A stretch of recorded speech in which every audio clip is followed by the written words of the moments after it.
Oh, I hate my job, what I'm going to do with my life type of... Right, they can answer that question, although sometimes what happens is I do the reading first and I wind up answering most of the questions they want to ask. Or in many cases, perhaps because of the energy in the room with the crystal skulls and whoever else is there that we can't see, they say, I had a whole bunch of questions, but I can't remember any of them. Mm-hmm. They blank out. Now, you teach a workshop on crystal skulls. Mm-hmm. What exactly are you teaching during a workshop? Well, when I do my workshops, what I'll do is I'll usually do a slide presentation, and I will bring in pictures and images of many of the known crystal skulls that exist in the world, and I'll talk about their history, and then I'll start going into like some of the theories about how they were created, where they came from, why they're important for the future, how they're linked to prophecy, UFO connection, hollow earth connection, and whatever other questions come up. Can you expound on anything you just said, like why crystal skulls are important to humanity?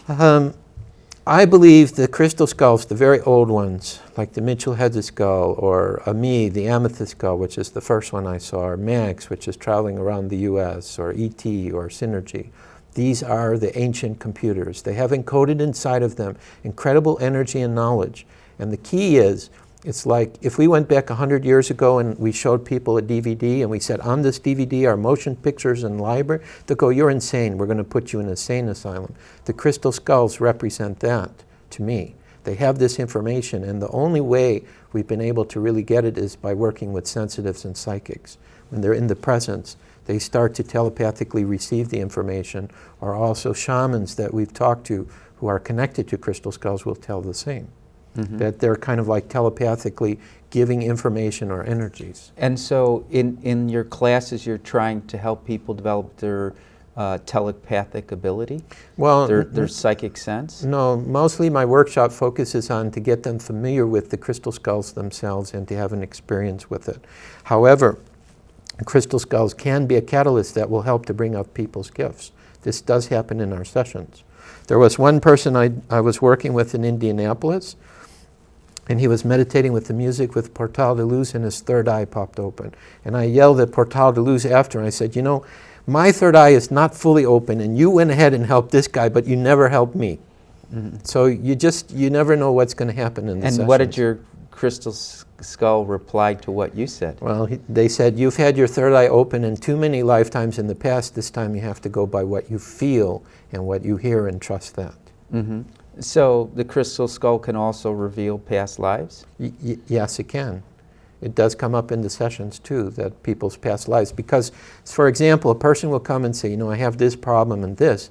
And a lot of times these problems are related to things that happened to them in the past life. And sometimes I'll be able to see what it is and explain it to them.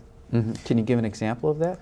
Yeah, we could do it with yourself if you'd like. Oh, go ahead. Okay, so what I see immediately with you is you are a sailor. Mm-hmm. In Europe. I think maybe this might be how we knew each other, because I also was a sailor in Italy. Like, I can't remember, I hate this when I forget. Who is that Italian explorer that went to China? Marco Polo.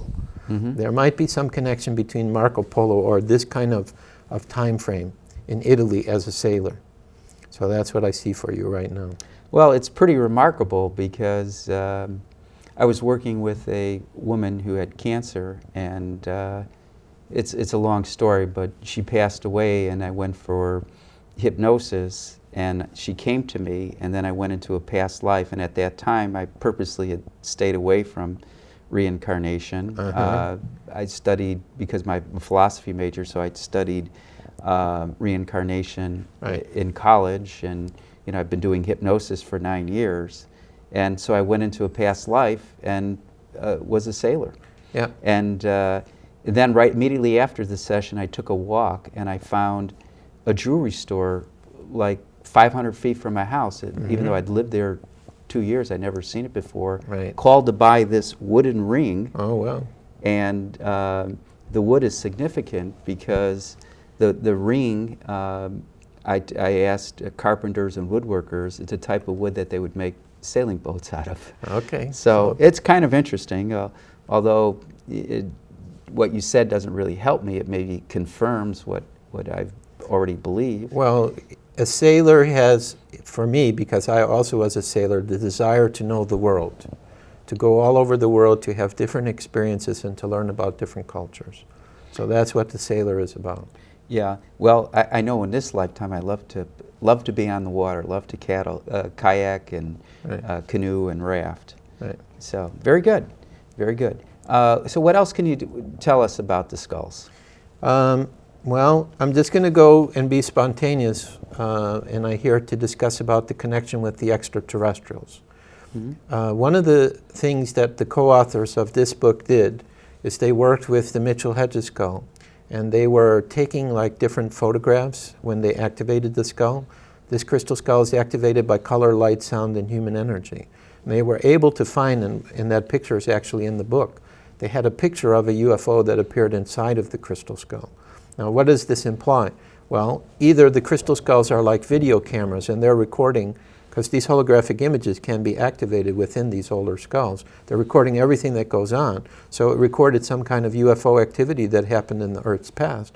Or it was kind of indicating, if you're curious where we came from, look to the stars. We were the gifts from the gods. And this is the way in which a lot of the indigenous cultures that we talk to, if they will talk about crystal skulls, they always seem to be linked for them with these extraterrestrials.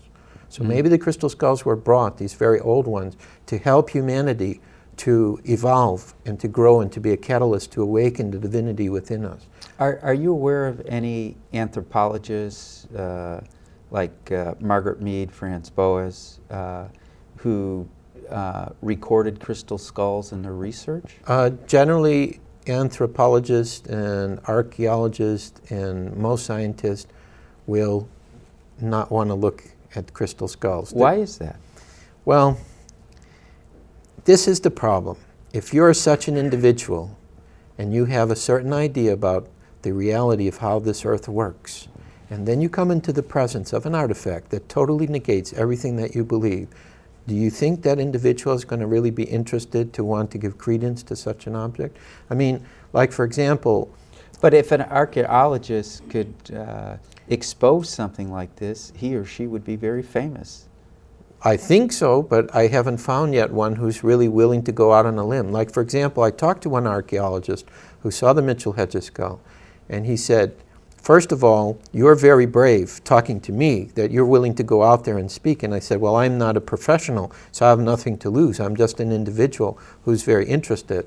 And then he said, also, I can't really talk about what I believe to other archaeologists or anthropologists because they'll think I'm insane. I could actually lose my credibility and my license. Mm-hmm. And what else did the archaeologists say?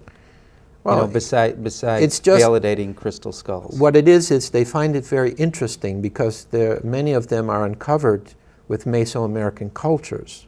Now, just because a crystal skull is found with a Mesoamerican culture doesn't mean that culture created it, Mm-hmm. okay? Because there is a belief that the crystal skulls traveled all over the world. An example would be there's a large crystal skull called Synergy that when Sherry Whitfield, the caretaker, brought that skull to England, there was a man who had contact with one of the primitive tribes in Australia. When he showed to that primitive tribes pictures of the skull, they were like so happy and thrilled because they said, we were the guardians for over 1,000 years of that crystal skull, and then it went into the world, and we're so happy to know that it still exists and it's still traveling.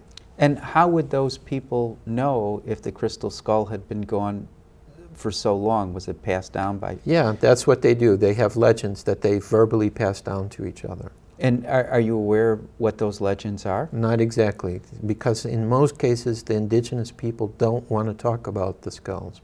They are considered to be sacred, and they do not approve of what modern people are doing with them, like buying and selling them. This is unheard of for them. And how were crystal skulls used to be passed from one person to another? They probably were passed the same way they are now, where one person felt that they needed to gift it to another person, or like the shaman would train an individual to take care of it. All right, got to cut you off.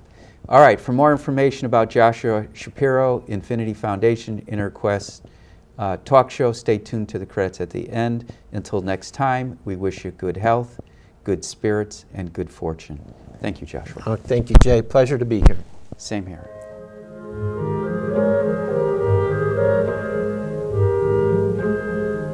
For more information about this show, our guests, Infinity Foundation, or any of our other programs, please visit our website, infinityfoundation.org, or call us at 847-831-8828.